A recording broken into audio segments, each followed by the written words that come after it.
બિરાજમાન એવા ચંડી ચામુંડા માતાજીની પ્રાગટ્ય કથાની વાત કરીશું। હજારો વર્ષો પહેલાની આ વાત છે।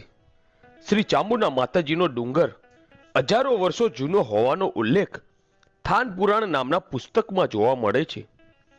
દેવી ભાગવત અનુસાર હજારો વર્ષો પહેલા અહીં ચંડ અને મુંડ નામના બે રાક્ષસનો ખૂબ જ ત્રાસ હતો। ત્યારે ઋષિ મુનિઓએ યજ્ઞ કરી આદ્ય શક્તિમાની પ્રાર્થના કરી। ત્યારે આદ્ય શક્તિમાના હવન કુંડમાંથી તેજ સ્વરૂપે મહાશક્તિ પ્રગટ થયા અને તેજ મહાશક્તિએ ચંડ અને મુંડ સાથે યુદ્ધ કર્યું। મહાશક્તિએ ચંડ અને મુંડનો સંહાર કર્યો। ચંડનો સંહાર કરી માં ચંડી કહેવાયા અને મુંડનો સંહાર કરી ચામુંડા કહેવાયા। આ મહાશક્તિનું નામ ચંડી ચામુંડા પડ્યું।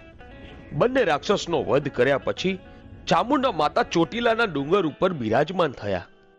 એક લોકવાયકા પ્રમાણે ડુંગર ઉપર ભૃગુ ઋષિનો પણ આશ્રમ હતો।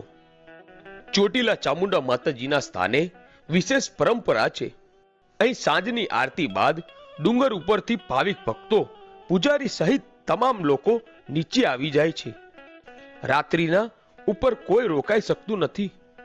એકમાત્ર નવરાત્રી દરમિયાન જ પૂજારી સહિત 5 વ્યક્તિને ડુંગર ઉપર રાત્રિ રહેવાની મંજૂરી માતાજીએ આપેલી છે। ડુંગર ઉપર મુખ્ય માતાજીના 2 સ્વરૂપ છે। આ 2 સ્વરૂપમાં ચંડી અને ચામુંડા બિરાજમાન છે, જેમણે ચંડ અને મુંડ નામના રાક્ષસનો વધ કરેલો। ચામુંડા માતાજીની મૂર્તિ જોઈએ તો તેમાં 2 મુખ દેખાય છે। ચામુંડા માતાજીની છબીમાં તેમની ઓળખ મોટી આંખો અને લાલ અને લીલા રંગના વસ્ત્રો સાથે તથા ગળામાં ફૂલોનો હાર વડે જોઈ શકાય છે। તેમનું વાહન સિંહ છે। ચોટીલાના ડુંગર ઉપર વર્ષો પહેલા મંદિરની જગ્યા એક નાનકડો ઓરડો હતો। તે સમયે ડુંગર ચડવા પગથિયા પણ ન હતા, તો પણ લોકો માતાજીના દર્શન કરવા આવતા હતા। આશરે 155 વર્ષ પહેલા મહંત શ્રી ગોસાઈ ગુલાબગીરી હરિગીરી બાપુ ડુંગર પર ચામુંડા માતાજીની પૂજા કરતા અને મંદિરના વિકાસના કાર્યો કરતા। હાલ તેમના વારસદારો વંશ પરંપરાગત રીતે ચામુંડા માતાજીની સેવા પૂજા કરે છે અને અત્યારે મંદિરે આવતા યાત્રાળુઓને સગવડ મળી રહે તે માટે કાર્ય કરે છે।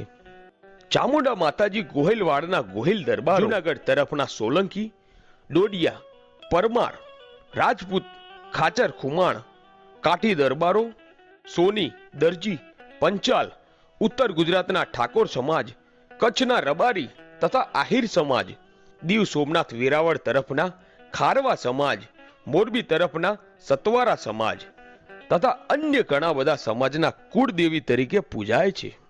શ્રી ચામુંડા માતાજીના ડુંગર ચડવા માટે હાલ 635 જેટલા પગથિયા છે, જેમાં ચડવા તથા ઉતરવાની અલગ અલગ વ્યવસ્થા કરવામાં આવેલી છે।